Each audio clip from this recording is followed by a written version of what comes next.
শামসু তিবরিজ রহমাতুল্লাহ আলাইহি একদিন রাস্তার পাশে দাঁড়ানো আছেন। রাস্তার পাশে দাঁড়াইয়া তিনি দেখতেছেন বহু শান শৌকত নিয়া জালালউদ্দিন রুমি রাস্তা দিয়ে চলে যাচ্ছে। তিনি একটা নজর হযরতে জালালউদ্দিন রুমি রহমাতুল্লাহ আলাইহির চোখের উপরে মারলেন, কিন্তু রুমি তখনও বুঝতে পারেন নাই শামসু তিবরিজের ভিতরে কি আছে। হযরত জালালউদ্দিন রুমি রহমাতুল্লাহ আলাইহি বাড়ি চলে গেলেন। তিনার বিরাট বড় লাইব্রেরি, মাঝখানে চৌবাচ্চা, বিরাট বড় লাইব্রেরি। চৌবাচ্চার পাশে উনি কিতাব নিয়ে বসে বসে কিতাব পড়তেছিলেন। শামসু তিবরিজ রহমাতুল্লাহ আলাইহি ভিতরে ঢুকে জালালউদ্দিন রুমিকে জিজ্ঞেস করলেন, হে যে মাওলানা জালালউদ্দিন রুমি, আপনি কি করেন, কি পড়েন? জালালউদ্দিন রুমি তাচ্ছিল্যের সুরে বললেন, আমি যা করি যা পড়ি এই বিষয়ে আপনি কিছুই জানেন না। অহংকার আইসেনি? কি কথা কর না কেন? অহংকার আইছে? আমরা যারা শরীয়তের আলেম আমাদের একটু অহংকার বেশি, কিন্তু লক্ষ আলেম যদি এক পাল্লায় করেন মিরান সাতাতারির ওজনের সমান হবে না।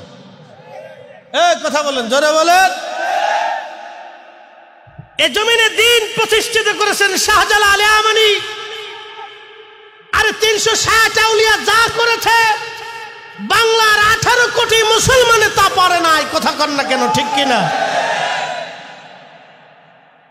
এই জন্য কোরআন বলছে, উলাইকা হুম খায়রুল বারিয়া, যুগের মধ্যে তারা সেরা, সৃষ্টির মধ্যে তারা সেরা। আল্লাহর ফয়সালা। বুঝতে কি কোনো অসুবিধা হচ্ছে? জালালউদ্দিন রুমি রহমাতুল্লাহ আলাইহির ভিতর অহংকার এসে গেল। বলে, তুমি পাগল, এগুলি বুঝবা না, এই জ্ঞান তোমার নেই। হযরত রুমি তখনও বুঝতে পারেন নাই ওনার সামনে কে দাঁড়ানো। শামসু তিবরিজ রহমাতুল্লাহ আলাইহি কিতাবগুলি নিয়ে পানির মধ্যে ফেলে দিলেন।